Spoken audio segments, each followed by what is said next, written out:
Alright guys, your man Rekka back again, anime back when with another babble. If you want me to talk about something in particular, you want to hear me babble about something, then comment down below and let me know what you want me to talk about. Now, Man Jacuzzi came back again. So this one's another one from the man Jacuzzi. And I have another one from him that I'm gonna do also. But this one he wanted me to talk about ranking the decades for anime. So I'm not gonna go anywhere before like the 1960s. I'm gonna do 60s, 70s, 80s, 90s, 2000s, 2010s, and then where we are now. Now, at the bottom, I'm just gonna have to do it.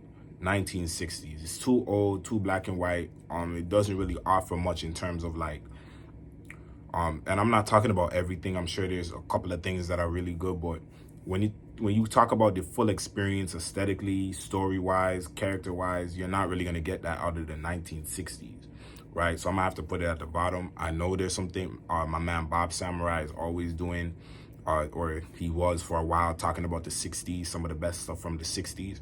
So go check his channel out if you're interested in the 60s. But I'm gonna put the 60s at the bottom. Just it doesn't offer much, period. Next, I'm gonna have to do it, man. I'm gonna have to do it. For me, next is going to be the 1970s. Now, the 1970s is just basically a better version of the 1960s. But the thing about the 1970s, this is where you got Rosa Versailles. This is where you got Gundam 0079, the birth of Gundam, and other things at that time also.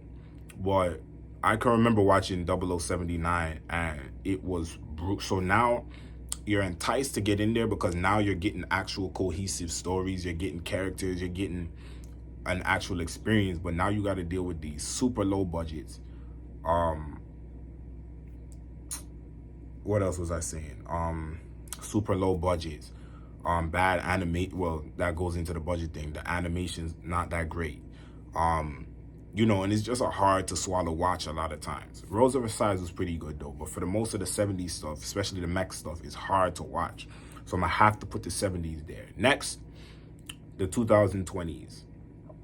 Even though the 2020s has just started, for me, personally, this is just personal. Like, I guess it's subjective in this aspect. You know what I mean? Because I just never found anything in the 2020s that has really gripped me. And I started watching Blue Lock. You know, I've watched some of oh, but then again, that was a Korean one. I was gonna bring up Lookism, but that was Korean. Like, I've watched some stuff from the 2020s and it's okay. But for me personally, I would put it, you know, it's not better than any decade that we're gonna talk about after this. So I'm gonna have to put the 2020s so far. This could, maybe I'll do another video like this, a more, you know, scripted and whatever type of video in the future in 2027 or something like that. But for me, the 2020s, you know. And then next, the 1980s. At this point going forward from the 80s and on, this isn't even really about good or bad. Like, at this point, it's just kind of just, you know, what my preferences are. So, you know, with the 80s, the thing about the 80s that I didn't like, a lot of times the 80s can kind of you get the idea that the 80s was really meant for that society, particularly in Japan. Like, you just, with certain things, like when I was watching Masonic Koku, I couldn't even finish it because at some point I started to realize this is not for me. And this is not even for my society. This is for maybe even the East Asian, not even just Japanese, but the East Asian society, or maybe even an Eastern society in the 80s. Like, that's who it was made for, because I couldn't really connect to the jokes. It was kind of, you know, and I feel this way about a lot of things from that time period. In a lot of ways, I felt that way about Ranma. You know what I mean? Well, Ranma mainly ran in the 90s, even though it started in 89. Like, a lot of the OVAs, great. There's great stuff from the OVA. Bubblegum Crisis, and, you know, let me look over at the shelf real quick. Bubblegum Crisis, that was more 80s. Wicked City, that was an 80s one. You know, so the 80s had a lot to offer, but the 80s also suffered from low budgets a lot of times. Let's just be honest. Um, Bad acting, bad scripting a lot of times, bad writing.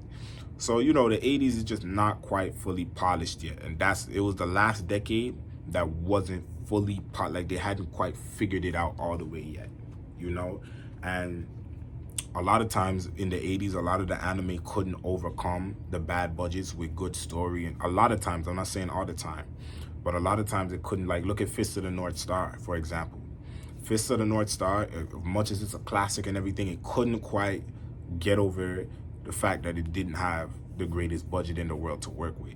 You know, the story and shit like that, it kind of fell beneath. Next, the 2010s. Listen, let's just be honest. The 2010s probably was like the pinnacle of me hating modern anime. Was the 2010s. Like, I hated modern anime, you know, in the 2010s. I hated it. But when I look back on it now, there was a handful of things that came out during that time that I really appreciated, or I really actually had a good enjoyment. One Sword Art Online. Remember, the 2010s, it feels longer than what it actually was. Some of this stuff, when I think back, I forget that something that came out in 2019 or 2017 and something that came out in 2010 or 11 came out in the same decade. So like Magi, I remember when Magi came out in like 2012. Sword Art Online eventually came out. Fairy Tail might have been 2010. I might be wrong on that one. You guys let me know. I think Fairy Tail came out in 2010 though. No, Fairy Tail might have been 2000. I think I was in 8th grade. So it might have been, and it was the very beginning of 8th grade. So it might have been like 2009 going into 2010. But, you know, Magi, One Punch Man, Promise Neverland, Demon Slayer. Even though I hated it at the beginning, Attack on Titan eventually came out. And there was other stuff too. You know what I mean? Fire Force was okay in the beginning. You know, so the 2010s, it definitely had a lot to offer. Dead Man Wonderland was 20. So there was a lot that came out in the 2010s that was dope. I think that anime, I have it over there, Batum, was like 2011 or something. Like, there was a lot in the 2010s. There was actually a lot, you know. And, you know, I have a love-hate relationship with it too, because that was also the time where it was starting to become evident that this is the decade that the normies, quote unquote, started to get into anime also. So it's like, you started getting the even though some people might look at people that watch anime as corny anyway, but it started to get a little bit corny. You know what I mean? You started having more regular people going to conventions, regular people talking about, you know, oh, I saw One Punch Man, or I saw Attack on Titan. So you started to get that a little bit, you know, and I do feel like that affected the anime industry on the creation side, because you started to see more. Remember, the 2010s was also in the mid-ish 2010s, that was also the dark demonic era with stuff like Ajin, Parasite, even though that was a 90s manga.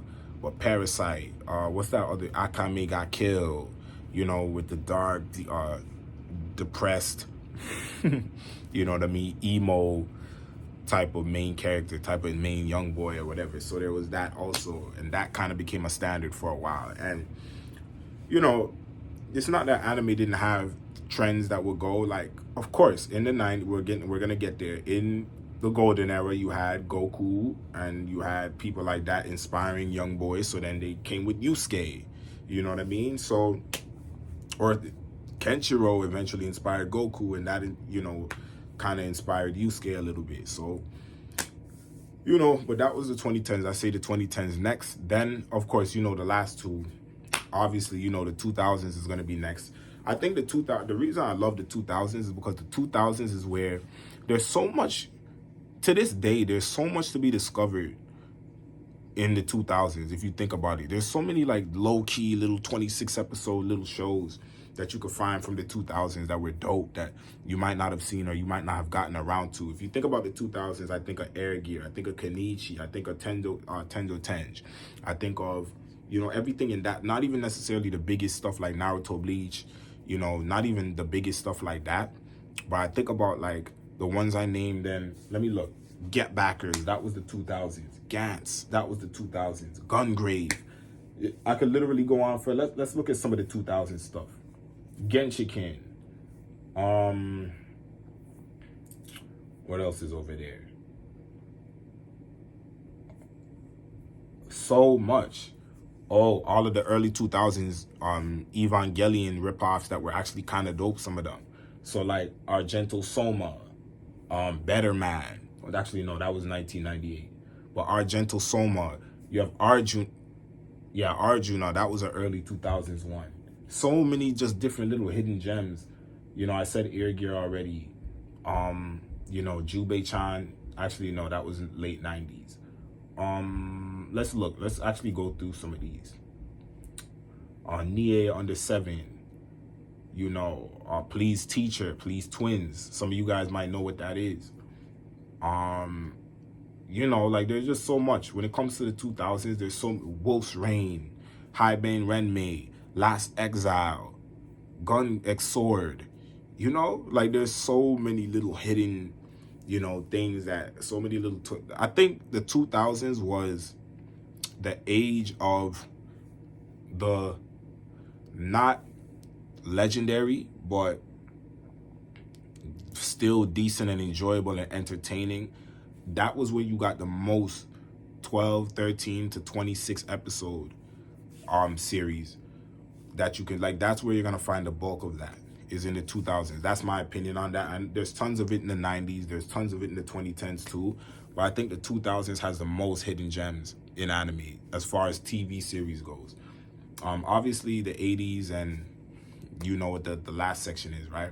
Obviously those were the best when it came to the OVAs and even the movies, but particularly when it comes to TV series, the 2000 takes it. The 2000s, there's so much Scried, you know what I mean? Like so much in the 2000s, you know, and also that was my introduction time to anime. So like, or when I really got into it consistently, or when I really was able to say that I'm an anime watcher, was the 2000s. A lot of my brain's gravitation, as much as this is a mainly 80s and 90s channel, a lot of my brain's fondness naturally gravitates to that early to mid 2000s art style and animation, you know, stuff like Naruto, Bleach, you know, that type of animation.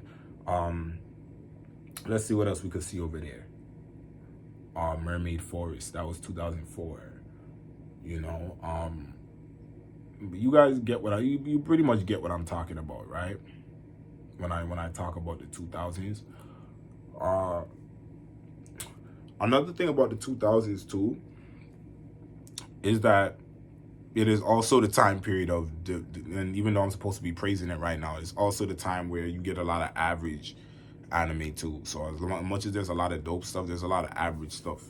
There's a lot of stuff that is a slog to sit through because it's not bad, but it's not great either, and it could be boring as fuck, you know.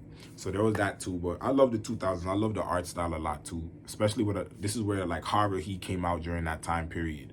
A lot of good slice of life stuff in that time period, you know. A lot of romance, Love Hina, and all these different shows, you know.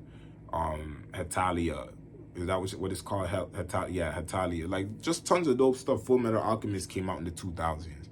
So much the 2000s. And then last but not least, obviously I'm going to put the 90s at the top. I just feel like the 90s, at this point, it's not even whether it's the best decade or not. At this point, 90s overall just has the most lore and most cultural significance when you talk about the anime community. Look how many memes. Look how many eras of the internet that it has transcended. In the early 2000s, you would have Lane and stuff on blogs, and then in the 2000s, well, in the late 90s when it first came out through the early 2000s, Lane had its little blog posts and people write. I still find, well, not now, I don't be doing it now, but a few years back when I used to just be looking at shit online, I was finding posts and blog posts from like 1999, 2000, reviews from like 2001 for Lane, little blogs online and stuff like that. When you look at the date, it's like 1999, 2000, you know. But that Lane with Lane is transcended into the forum era of the early to midish 2000s, right? And then it transcended to YouTube in the early 2010s, late 2000s, early 2010s, people talking about it. And then it translates to Twitter, people posting little gifs on Twitter of it and stuff in the more mid to late 2010s.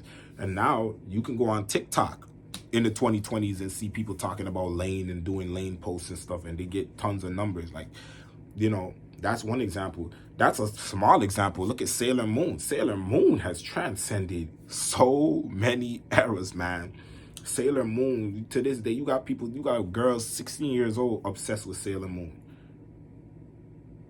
So Sailor Moon has, you know, Yu Yu Hakusho, Dragon Ball, like there's so much. The 1997 Berserk, people still talking about it. So I feel like regardless whether the 80s is better than the 90s, is better than the 80s, or better than now, or better than, I just feel like the 90s has just transcended so much. But people are still, to this day, every day there's videos coming out on YouTube, 90s anime. What's so special about the 90s art style? Every day I see it. Every day I see a new video that's been put out within the last week talking about 90s anime. You know, so yeah, man. That's the ranking. So 90s anime is definitely my favorite. 70s would probably, or 60s would probably be my least favorite, because it's just too hard to swallow for me. Pause. No homo, but yeah, so those are my rankings. Talk to me in the comments what you want me to talk about next, man, as far as, like, you know, ideas and stuff. But those are my rankings. Thank you, man, Jacuzzi. Enough love, enough respect to you. Keep them questions coming, man. Like the video, comment down below. Peace.